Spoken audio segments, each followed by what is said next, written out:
Hello. Welcome to the stream. A future worth building. We are living in a time where the noise of the world is becoming is louder than its wisdom. Everywhere we look, we see systems under strain, economic systems that feel disconnected from real human struggle, political systems that seem more focused on control than service, and cultural systems that often divide people faster than they bring them together. Many people feel it. They may not always be able to name it, but they feel it in their daily lives. The pressure, the instability, the uncertainty about what comes next.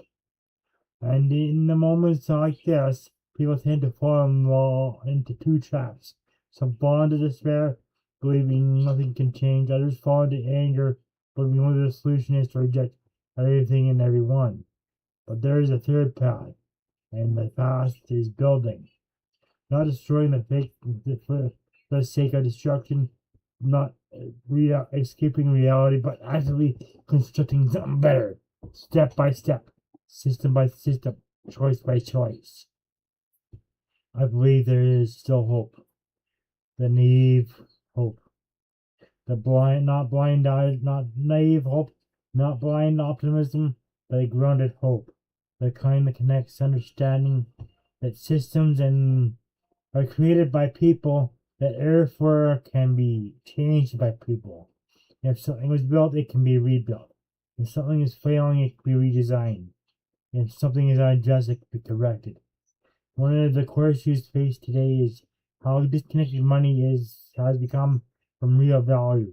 Many people work harder than ever, yet feel like they are running just to stay in place.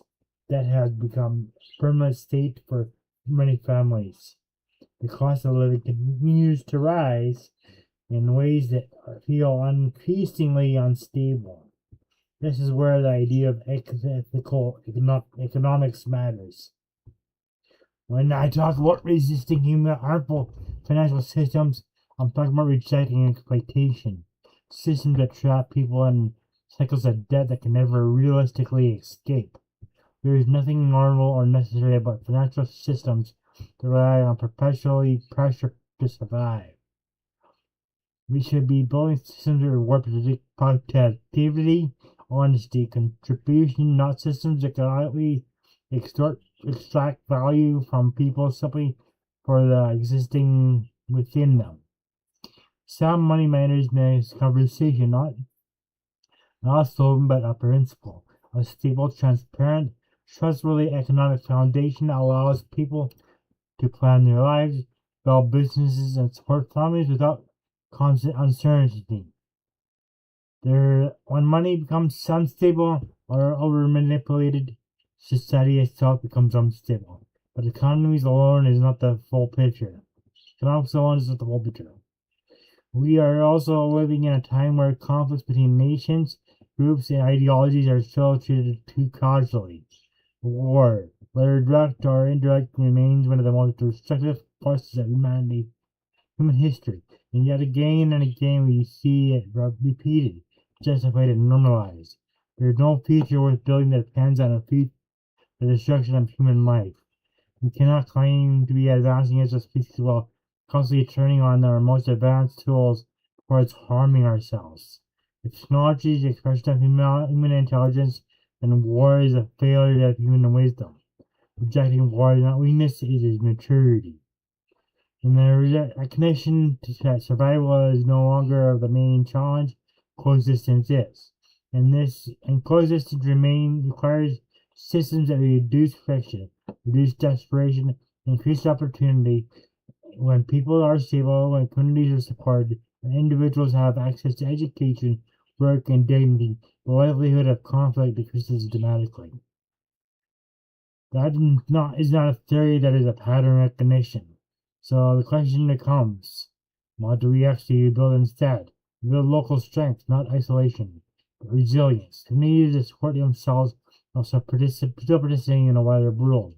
We build businesses that prioritize long-term value over short-term extraction. We build technology that empowers individuals instead of controlling them. And the most importantly, we build a culture that values human life as something worth protecting, not exploiting. There is a difference between competition and destruction. Competition drives innovation. Destruction only leaves absence. We need innovation. We also need restraint. We need ambition, but also responsibility. We need growth, but not at the cost of human dignity. If there is an empire worth building in the modern world, it is not an empire of dominance. It is an empire of ideas, creativity, and contribution. A network of people focused on building systems that actually work better than what came before, not for control but for improvement. A future worth living is not come from waiting for institutions to fix themselves. It comes from individuals deciding to act differently, to build differently, to think long term than the systems they inherited. And yes, this starts small: a project, a skill, a business, a community, a decision to stop participating in things that feel extractive and start participating in things that feel constructive. Over time, those decisions compound, and when it begins as an individual, shift becomes a collective movement, not through force but through results, not through division but through example. So when I look at the state of the world, I don't see an ending. I see a transition period, a moment where the old assumptions are breaking down and something new is trying to emerge. That transition will not be smooth. It will not be simple, but it will not be hopeless. The future is still open, and when it becomes depends on what we will build right now. This moment, with these tools, we already have. Not tomorrow, not someday, now. Because history is not written by those who only criticize the system, it's written by those who build what comes after it. And that work is ahead of us. Well, thank you for listening.